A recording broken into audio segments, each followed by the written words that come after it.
विद्यार्थियों, इस video lecture में हम देखेंगे BA, BSc, BCom, BBA, BCA, बीएचएससी तृतीय वर्ष का जो आपका वोकेशनल यानी व्यावसायिक पाठ्यक्रम है, जिसका नाम है जैविक खेती अर्थात ऑर्गेनिक फार्मिंग। इसका पेपर का टाइटल है अप्लाइड ऑर्गेनिक फार्मिंग यानी अनुपयुक्त जैविक खेती मध्य प्रदेश में लागू नई शिक्षा नीति के अनुसार। उसका प्रयोग क्रमांक 7।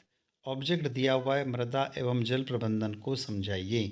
Explain soil and water management. तो विद्यार्थी यहाँ पर हिंदी और इंग्लिश दोनों मीडियम में बैक टू बैक देखेंगे। सबसे पहले बात करेंगे मृदा प्रबंधन की यानी सॉइल मैनेजमेंट की, और उसके बाद वाटर मैनेजमेंट के बारे में चर्चा करेंगे। मृदा प्रबंधन। मिट्टी एक जीवित शरीर है और अनंत जीवन की आत्मा है। मिट्टी सबसे महत्वपूर्ण गैर नवीनीकरण प्राकृतिक संसाधनों में से एक है। मिट्टी महत्वपूर्ण लेकिन दुर्लभ प्राकृतिक संपदा है जो बहुत जटिल जीवन समर्थन प्रणाली प्रदान करती है। भारत मृदाओं का संग्रहालय है, जैसा कि सभी प्रकार की मृदाओं के साथ होता है। वर्तमान जनसंख्या और आने वाली पीढ़ियों को इस प्राकृतिक संसाधन पर निर्भर रहना होगा।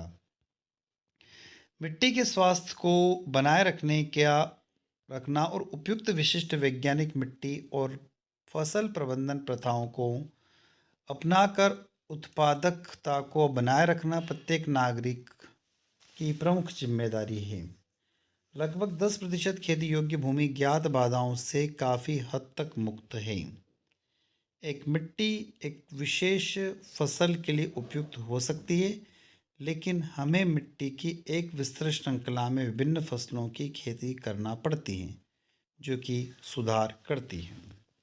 Components of soil management. मृदा प्रबंधन के घटक। मृदा प्रबंधन के 6 घटक हैं, जिनमें से कार्बनिक पदार्थ का प्रबंधन, जुताई प्रबंधन, रासायनिक प्रबंधन, संघनन प्रबंधन, वित्त प्रबंधन और अवशेष प्रबंधन शामिल है।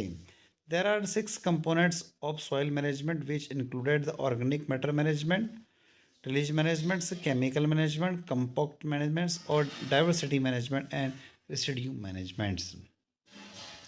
मिट्टी की सुरक्षा के लिए कृषि भूमि का प्रबंधन। Managements of agriculture lands for soil protection. कुछ सुझाव है जिन पर प्रत्येक किसान को अपनी मिट्टी की सुरक्षा करते समय ध्यान देना चाहिए। गीली मिट्टी के साथ काम करने से संघनन होता है और पैदावार कम हो सकती है, इसलिए गीली मिट्टी का प्रयोग ना करें। समय के साथ संरचना बदल जाएगी, इसलिए मिट्टी की संरचना का आकलन करने के लिए खुदाई करें। पीएच और पी गुणों के लिए मिट्टी का नियमित रूप से मृदा परीक्षण करवाएं। मिट्टी के जैविक पदार्थों को बनाए रखें। फसलों की आवश्यकता अनुसार सिंचाई करें और ज़्यादा नहीं करने का है। खेती की नालियों का रखरखाव करें। कटाव रोकने के लिए उचित कदम उठाएं। मिट्टी को बनाने वाले 3 कण होते। There particles that make up soils. मिट्टी को बनाने वाले 3 कण हैं, गाद और मिट्टी, रेत। रेत, गाद और मिट्टी 3 कण है। पहला नाम है रेत, दूसरी गाद और तीसरा मिट्टी। रेत आमतौर पर सबसे बड़ा कण है और मिट्टी सबसे छोटा है। इन तीनों कणों का सही प्रतिशत ही मिट्टी को उसकी बनावट मिलाती है। Meaning of the soil management. मृदा प्रबंधन से क्या तात्पर्य है? मृदा प्रबंधन मिट्टी की सुरक्षा और उसके प्रदर्शन को बढ़ाने के लिए प्रथाओं और उपचार का अनुप्रयोग है। इसमें मृदा संरक्षण, मृदा संशोधन और इष्टतम मृदा स्वास्थ्य शामिल है। अपने मृदा प्रबंधन का उपयोग औद्योगिक और कृषि भूमि दोनों में किया जाना चाहिए। तो यहाँ पर बात कर रहे हैं मीनिंग ऑफ सॉइल मैनेजमेंट की। यदि आप इंग्लिश मीडियम के विद्यार्थी हैं तो यहाँ पर इंग्लिश में दिया हुआ है, उसको नोट डाउन कर सकते हैं। Soil management is the application of the particles and treatment to the protect of soil and enhance its performance. मृदा प्रबंधन के लिए मृदा संरक्षण अति आवश्यक है। Soil conservation is essential for the soil management. सबसे पहले बात करते हैं ऑर्गेनिक फर्टिलाइजर की यानी जैविक खाद की। जैविक खेती में बहुत से खादों का उपयोग किया जाता है, किंतु जैविक खाद के प्रयोग से भूमि अस्वस्थ में सुधार होता है, जिससे भूमि की वायु संचार में वृद्धि होती है, जीवांश पदार्थों का निर्माण होता है, वायुमंडल के नाइट्रोजन का पौधों में स्थिरीकरण बढ़ जाता है और इसके फलस्वरूप उत्पाद में वृद्धि होती है। सेकंड नंबर पर आता है फॉरेस्ट प्रिजर्वेशन, वन संरक्षण। के वृक्षों की अंधाधुंध कटाई मृदा अपरदन का प्रमुख कारण है। वृक्षों की जड़ें मृदा पदार्थों को बांधे रखती है। यही कारण है कि सरकारों ने वनों को सुरक्षित घोषित कर दिया है तथा इन वनों में वृक्षों की कटाई पर रोक लगा दी है। मृदा संरक्षण की यह विधि सभी प्रकार की भूभागों के लिए उपयुक्त है। वनों को वर्षा लाने वाले दूत भी कहा जाता है। इनमें मृदा निर्माण की प्रक्रिया तेज होती है। Who bring rains train tree planting वृक्षारोपण नदी घाटियाँ बंजर भूमियों तथा पहाड़ डालों पर वृक्ष लगाना मृदा संरक्षण की दूसरी विधि है। इसमें इन प्रदेशों में मृदा अपरदन कम हो जाता है। मरुस्थलीय सीमांत क्षेत्रों में पवन अपरदन को नियंत्रित करने के लिए वृक्षारोपण एक प्रभावी उपाय है। मरुस्थलीय क्षेत्रों के सीमावर्ती भागों में वृक्ष लगाकर रेगिस्तान रेत को खेतों में जमने से रोका जा सकता है। इस तरह मरुस्थलीकरण क्षेत्रों की वृद्धि पर अंकुश लगाता है। भारत में थार मरुस्थल के विस्तार को रोकने के लिए राजस्थान, हरियाणा, गुजरात और पंजाब में बड़े पैमाने पर वृक्ष लगाए जा रहे हैं। नेक्स्ट आता फ्लड कंट्रोल यानी बाढ़ नियंत्रण। वर्षा ऋतु में नदियों में जल की मात्रा बढ़ जाती है। इससे मृदा के अपरदन में वृद्धि होती है। बाढ़ नियंत्रण के लिए नदियों पर बांध बनाए गए हैं। इनमें कुछ मृदा अपरदन रोकने में मदद मिलती है। नदियों के जल को नहरों द्वारा सूखाग्रस्त क्षेत्रों की ओर मोड़कर तथा जल संरक्षण की अन्य सुनियोजित विधियों द्वारा भी बाढ़ों को रोका जा सकता है। नेक्स्ट है नियोजित चराई। अत्यधिक चराई से पहाड़ों, ढालों और मृदा ढीली हो जाती है और जल इन ढीली मृदा को आसानी से बहा ले जाता है। इन क्षेत्रों में नियोजित चराई से वनस्पति के आवरण को बचाया जा सकता है। इस प्रकार इन क्षेत्रों में मृदा अपरदन को कम किया जा सकता है। नेक्स्ट है मेक अ बॉन्ड बंध बांधना। अवनलिका अपरदन से प्रभावित भूमि में बंध या अवरोध बनाकर मृदा अपरदन को रोका जा सकता है।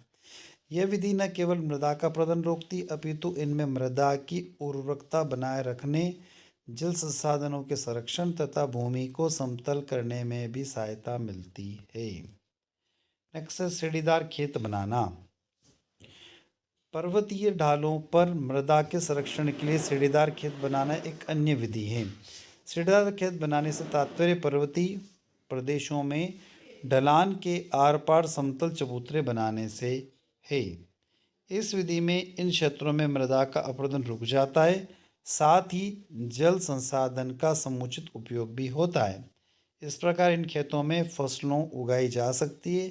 यह खेती उत्तराखंड में सामान्यतः की जाती है। तो विद्यार्थियों, ये तो था हमारा अभी तक का मृदा प्रबंधन के बारे में।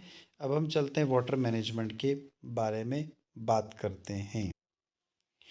जल प्रबंधन परिचय। जल प्रबंधन जल संसाधनों के इष्टतम उपयोग की योजना बनाने, विकास, वितरण और प्रबंधन करने की गतिविधि है। पानी एक मूलभूत आवश्यक है। जल के बिना कोई भी प्राणी जीवित नहीं रह सकता है। पानी की कमी है। इस कमी से बचने के लिए पानी की बचत और उसका कुशलतापूर्वक प्रबंधन किया जाता है। हमें जल प्रबंधन क्यों आवश्यक है? Why do need water management? Bharat में दुनिया के लगभग 18% आबादी है और दुनिया के जल संसाधनों का केवल 4% है। यहाँ पर पानी की भारी कमी, इसलिए जल प्रबंधन को राष्ट्रीय प्राथमिकता बना दिया गया है। भारत में सालाना लगभग 230 क्यूबिक किलोमीटर भूजल का उपयोग करता है, जो वैश्विक कुल का 1/4 से अधिक है, जिसे दुनिया का सबसे बड़ा भूजल उपयोगकर्ता बनाता है। निकाले गए भूजल का लगभग 90% सिंचाई के लिए उपयोग किया जाता है और भारत में 60% अधिक सिंचित भूमि मुख्य रूप से भूजल आपूर्ति द्वारा समर्थित है। भारत जैसे कृषि प्रधान देश के लिए पानी कृषि का एक प्रमुख प्रेरक शक्ति है और इसकी उत्पादकता और स्थिरता पर सीधा असर पड़ता है। हालांकि अनियमित निष्कर्ष और पुनः पूर्ति न होने से भूजल में भारी कमी आई है और इसकी गुणवत्ता खराब हो गई है। जलवायु परिवर्तन के कारण संकट और भी बढ़ गया है। इसके कारण अनियमित और तीव्र वर्षा होती है। यह पर्याप्त अफवाह भंडारण क्षमता की कमी के साथ मिलकर समुद्र में बहुमूल्य मीठे पानी की हानि का कारण बनता है। इसके अलावा गांवों में अपशिष्ट जल के सुरक्षित निपटारे के लिए बुनियादी ढांचे की गंभीर कमी है, जिससे जल संसाधन प्रदूषित होते हैं। जल प्रदूषण एक गंभीर समस्या है जो स्वास्थ्य और स्वच्छता संबंधी चिंताओं को जन्म देती है। बात आती है वाटर रिसोर्सेज प्रमोशन की। जल संसाधन संवर्धन। जल प्रबंधन कार्यक्रम मुख्य रूप से वर्षा जल संचयन के साथ घटते भूमि जल भृतों को फिर से भरने और भूजल को बढ़ाने पर केंद्रित है। इससे लंबे समय में भूजल की उपलब्धता और गुणवत्ता में सुधार होता है और ग्रामीण परिवार को जल सुरक्षा मिलती है।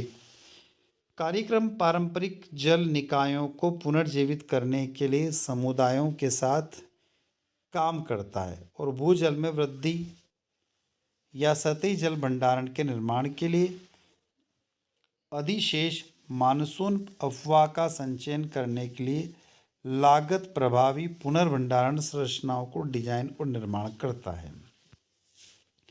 जल संसाधन संवर्धन संरचनाओं का चेक डैम, तालाबों, खेत तालाब, टैंक, पुनर्भरण कुएं आदि शामिल है। वे टू सेव वाटर पानी बचाने के तरीके। सम वे टू सेव वाटर पानी बचाने के कुछ तरीके। जल संचयन पानी बचाने की तकनीक को जल संचयन कहा जाता है। गर्मियों में नदियों का जल स्तर नीचे चला जाता है। लोगों के पास राजस्थान की तरफ पीने के लिए पर्याप्त मात्रा में पानी नहीं है, इसलिए पानी बचाना जरूरी है। इनमें दो प्रमुख प्रक्रियाओं को शामिल द्वारा किया जा सकता है। पहला वर्षा जल संचयन। ये प्राकृतिक जलाशयों या टैंकों के में वर्षा जल के संग्रहण और भंडारण की सतही जल की उप सतह जल व्रतों में घुसपैठ करने की एक विधि है। दूसरा है भूजल संचयन।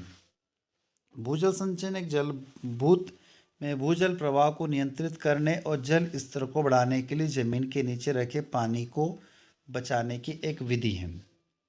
उसके बाद है ड्रिप सिंचाई।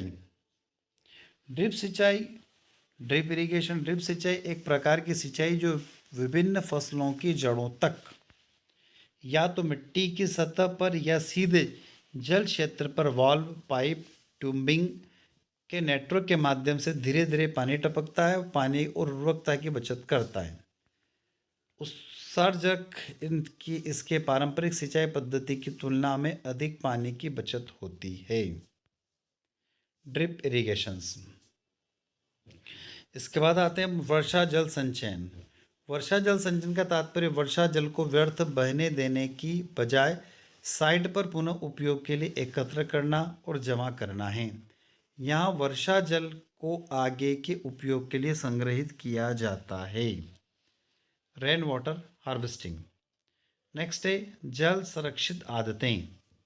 जल संरक्षण के लिए बुद्धिमान आदतें जैसे कपड़े धोने के दौरान हम पानी बचाने के लिए बुद्धिमान तकनीकों का उपयोग कर सकते हैं। टपकते नलों को ठीक करना, ब्रश करते समय नल बंद करना, लंबे समय तक नहाने के बजाय तुरंत स्नान करना पानी बचाने के कुछ उदाहरण है। तो विद्यार्थियों, ये था आपका जैविक खेती का प्रयोग क्रमांक 7। तो वीडियो अच्छा लगता है तो लाइक करिएगा।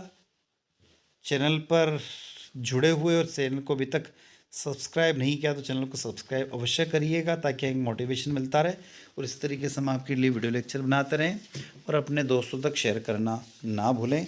इसी के साथ हम आपसे विदा लेते हैं। जय हिंद, जय भारत।